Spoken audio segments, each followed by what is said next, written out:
Hi there, this is Forces Lesson 9, and this one is Force and Momentum. It's part 2 of the momentum videos out of 3. So the objectives for this one are make simple calculations to find force, change in momentum or time, and then to explain how we can improve the safety of cars, children's playgrounds, etc. So force and momentum. So force will cause the velocity of an object to change. And obviously when the velocity of an object changes, its momentum will change. The greater the force, the faster the momentum changes, which makes sense. Remember, if you want to make any notes, just pause the video. So there's an equation for this, and its force is the momentum change divided by the time taken for the change to occur. Force is measured in newtons. Change in momentum is just momentum, which is, we did last lesson, is kilogram meters per second. And time, of course, is measured in seconds, as it always is, in physics anyway. So let's move on. So if you want to try this, if you want to pause and have a go at the question, and I'll take you through the answers. So calculate the force required to change the momentum of the car by 24,000 kilogram meters per second over a 6-second period. So relatively straightforward. So the force is change in momentum divided by the change in time. I'm using the triangle, remember, that's the Greek letter delta, capital delta, and it just means change. So change in momentum is 24,000 divided by the change in time is 6 seconds. So that gives a force of 4,000 newtons. You could write 4 kilonewtons if you wish. Either or. Alright, let's move on. So let's pause and have a go at this one. So on this one, it's calculate the time taken for a force of 6,000 newtons to cause the momentum of a truck to change by 42,000 kilogram meters per second. So a little bit of a tricky one. Let's see how your maths is. So the force is the change in momentum divided by the change in time. So the force is 6,000 newtons equals the change in momentum is 42,000. And what we need to do is divide by the change in time. So it can be a bit tricky, but we need to make change in time, or delta t, the subject. So what we need to do is multiply on both sides by delta t. So if we do that, well, essentially to move the divide by t to the other side, we're just times in by t. So then we end up with the change in time times 6,000 is equal to 42,000. And then to get the change in time, we just need to get rid of the times 6,000. So we divide on both sides, so divide through, so 42,000, and then divide by the 6,000. So the change in time is 7 seconds. If you got that one, well done. If not, you can try it again if you wish. Let's move on. So to complete the table, so you want to pause and have a go at these. Let's have a go. So force is change in momentum over change in time. So the first one, change in momentum, so it's 8,000. Let's try and do some working out here. So it's 8,000 divided by 40. So change in momentum divided by the change in time gives us a force of 200 newtons. So next one, momentum change. So force is change in momentum divided by change in time. So for the second one, try and do this here.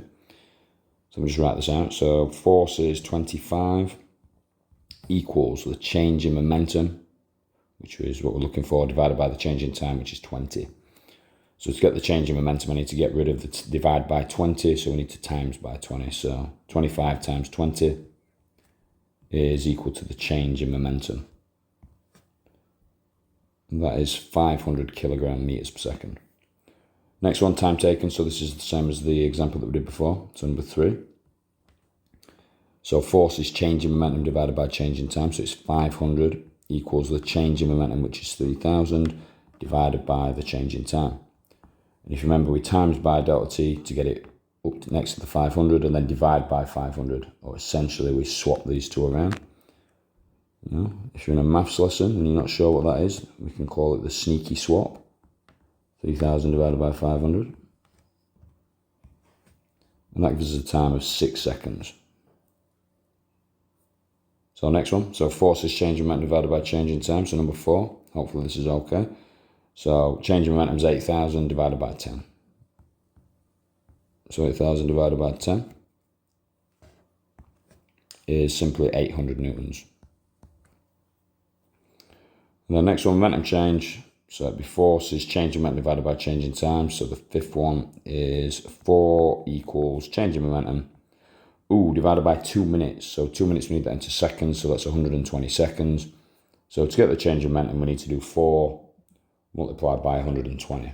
And 4 multiplied by 120 is 480 kilogram meters per second. Hopefully that's okay. Let's move on to some wordy stuff. So car safety features. So I'm going to pause and try and identify any of these. We've got rear and front crumple zones, airbags, seat belts, rear and front, side impact bars, collapsible steering wheel. Now, all of these are designed to do one thing, and it's based off of the equation that we've just been using. So the equation is force is change in momentum. Now, this is the most important part of this video, really, for the long answer questions. Force is the change in momentum divided by the change in time. Now, all of those things, let's just go back, the crumple zone, the collapsible steering wheel, the rear crumple zone, the airbags, they're all designed to slow a person or the car down over a longer period of time. So if you're in a car accident without an airbag and you just hit the steering column or hit the dash if you're in the passenger seat, you're going to stop very abruptly and very quickly, and it's going to exert massive forces. However, an airbag really is designed for you to hit the airbag and then slow down over it or change your momentum over a longer period of time. Now, the change in momentum is always going to be the same. If you've got whatever momentum and then you stop, it doesn't matter if you stop straight away or in 10 seconds, 20 seconds, the change in momentum is always constant. So I'm just going to put a star there.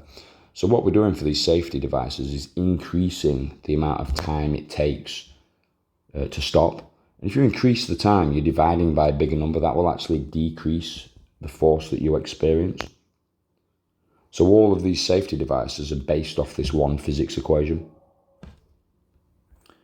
So we can get that one into words. Let's have a look. So crumple zones, airbags and a collapsible steering wheel are designed to increase the time taken for a driver or passenger to change their momentum to 0 during a crash. So we talked about the equation. So the equation force is momentum change divided by time taken shows that if the time taken is increased for the same momentum change, the force exerted is decreased along with injury to the driver or passenger. So if you want to pause and make some notes, hopefully that all makes sense. And then I'll move on. So here's a question, playground flooring question. Now the principle remains the same. I want you to pause and have a go at answering this, and then I'll take you through the answer. So in essence, it's the same thing that you've probably just written down. So the answer would be when a child falls to the floor, the momentum, its momentum or the momentum of the child will change from a high value to 0. And the rubber flooring tiles, what they do is they increase the time taken for this change to occur because of, the force is the change in momentum divided by the change in time. Therefore, the force on the child is reduced, and so is the potential injury. Please, in an examination, do not write, the rubber tiles are used because they are soft. Yes, they are soft, but this is a physics exam, and we've got to, talk about the proper physics to get the answers. So hopefully that's all okay. Let's finish off with a closed exercise. So I'm going to leave this on. If you want to pause it without the keywords to help, that's great. If you want the keywords, I'm going to put them on in a second. There we go. And then obviously pause, and then I'm going to take you through the answer now. So the force exerted on an object is equal to the momentum change caused divided by the time taken for the change. An airbag activates during a car crash. The inflated airbag increases the amount of time taken for the driver's or passenger's velocity to fall to 0. The time taken for their momentum to fall to 0 is also increased. Therefore, the force exerted on the driver or passenger is decreased, and so is the potential injury caused. Hope you found that okay. mix of mathematics and wordy answers. The exam questions where it asks you about this concept can be worth like 4 marks. So it's worthwhile learning it and getting that explanation down. So hopefully you enjoyed that, found it useful. Thanks for watching, and I'll speak to you soon.